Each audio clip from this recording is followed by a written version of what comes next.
Hello friends, welcome to my channel. இன்றைக்கி வீடியோவில் பார்த்தீங்கன்னா மைதா மாவு கூட ஒரு சில இன்க்ரீடியன்ட்ஸ் சேர்த்து ஒரு டேஸ்டியான ஒரு ஈவினிங் ஸ்நாக்ஸ் பார்க்கலாம் வாங்க. இது சின்ன பசங்கள்லேருந்து பெரியவங்க வரைக்கும் சாப்பிட்றதுக்கு ரொம்ப சாஃப்டாகவும் டேஸ்ட்டு சூப்பராகவும் இருக்கும்.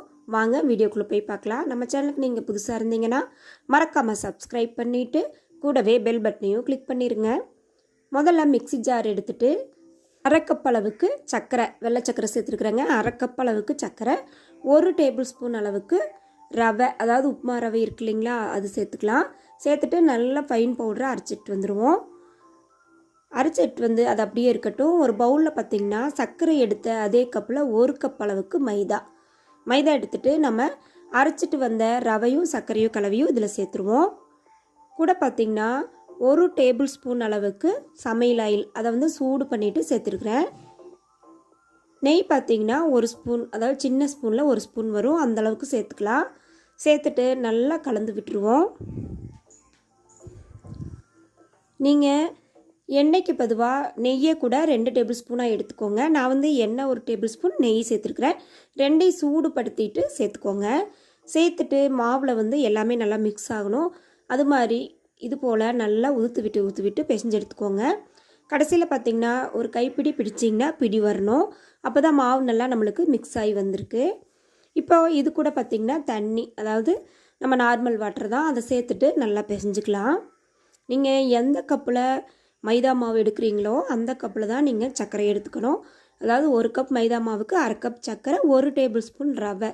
நீங்கள் குவான்டிட்டி அதிகப்படுத்திட்டிங்கன்னா இந்த அளவுகளை அப்படியே டபுளாக பண்ணிடுங்க. பாருங்கள், இந்த அளவுக்கு சாஃப்டாக பிசைஞ்சிருங்க.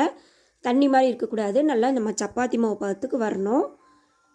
இது அப்படியே ஒரு மூடி போட்டு ஒரு அரை மணி நேரம் ஊற விட்டுருங்க. பாருங்கள், அரை மணி நேரம் ஆயிடுச்சு. மாவு வந்து நல்லா சாஃப்டாக இருக்குது.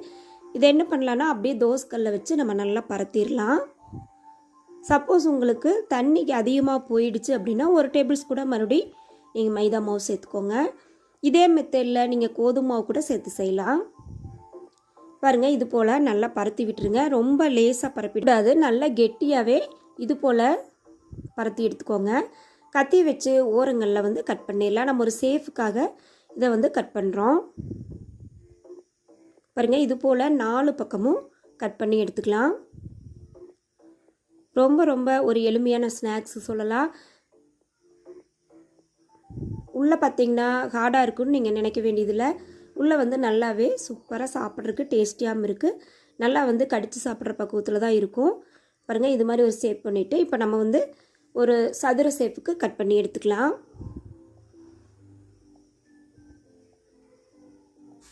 ஒரு கத்தி வச்சுட்டு இது போல் கட் பண்ணிங்கனாலே உங்களுக்கு நல்லா பீசஸாக உளுந்துடும். கத்தியில் ஒட்டுற மாதிரி இருந்தால் நீங்கள் கொஞ்சம் எண்ணெயோ நெய் கூட தடவிட்டு நீங்கள் கட் பண்ணிக்கலாம். ஆனால் வந்து கண்டிப்பாக இந்த மெத்தடில் பண்ணிங்கன்னா கத்தியில் ஒட்டாமல் தான் வரும். பாருங்கள், நீள் வாக்கில் இது போல் கட் பண்ணிவிட்டு இப்போ குறுக்கு வாக்கில் கட் பண்ணலாம். நீங்கள் போல் எல்லா பீசஸையும் நீங்கள் கட் பண்ணி எடுத்துக்கோங்க. இதோட திக்னஸ் பார்த்திங்கன்னா இந்த அளவுக்கு இருக்கணும். வீடியோவில் பார்த்திங்கனாலே உங்களுக்கு தெரியும், இந்த அளவுக்கு இருக்கணும். பாருங்கள், எவ்வளோ சாஃப்டாக கையில் வந்து ஒட்டாமல் வருதுன்னு உங்களுக்கு வீடியோவில் பார்த்திங்கனாலே தெரியும். பாருங்கள், இது போல் எல்லாம் ஒரு தட்டுக்கு மாற்றிட்டு ஆயில் ஹீட் பண்ணிட்டேன். எப்பவும் போல் ஒரு சின்ன டிப்ஸு தான். நம்ம ஆயில் ஹீட் பண்ணிவிட்டு ஒரு வெங்காயம், சின்ன வெங்காயத்தை போட்டுட்டிங்கன்னா ஆயில் வந்து நம்மளுக்கு தெரிக்காது, வெடிக்காது. இப்போ நம்ம கட் பண்ணி வச்ச பீசஸ் எல்லாம் ஒவ்வொன்றா சேர்த்துக்கலாம். சேர்த்துட்டு ஒரு செகண்ட் அப்படியே விட்டுட்டு லைட்டாக மட்டும் நம்ம கலந்து விட்டுருவோம். பாருங்கள், இது போல் இது வந்து கொஞ்சம் வேகறதுக்கு வந்து டைம் எடுக்கும். நம்ம அடுப்பை வந்து லோ ஃப்ளேமில் தான் வச்சுக்கணும். மீடியம் ஃப்ளேமில் வச்சிங்கன்னா மேலே இருக்கிற தோல் மட்டும் செவந்துரும், உள்ளே இருக்கிற மாவு வந்து வேகாது. அதனால் வந்து லோ ஃப்ளேமில் வச்சுட்டு கொஞ்சம் டைம் எடுக்கும். நம்ம மெதுவாக திருப்பி விட்டுடலாம். பாருங்கள், லைட்டாக கோல்டன் ப்ரௌன் வந்தது எடுத்தால் போதும். பாருங்கள், பீசஸ் எல்லாம் லைட்டாக கோல்டன் ப்ரௌன் வந்துருச்சு. எடுத்து நம்ம ஒரு தட்டுக்கு மாற்றிடலாம். இது போல் மிச்சம் இருக்கிற எல்லா பீசஸையும் நான் வந்து பொரிச்சு எடுத்துக்கிறேன்.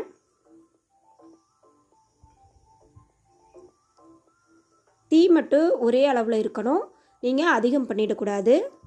பாருங்கள், செகண்ட் டைமும் நான் போட்டு பொரிச்சு எடுத்துட்டேன். அவ்வளோதாங்க, சூப்பரான அருமையான எளிமையான ஒரு ஸ்நாக்ஸ் வந்து ரெடி ஆயிடுச்சு. நம்ம வடமொழிகளில் இது வந்து சர்க்கார் பரேன்னு சொல்லுவாங்க. நம்ம பெட்டி கடைகள் எல்லாம் பார்த்திங்கன்னா இது போல் போட்டு வச்சுருப்பாங்க. எடுத்து சாப்பிட்டா ரொம்ப டேஸ்ட்டாகவும் இருக்கும்.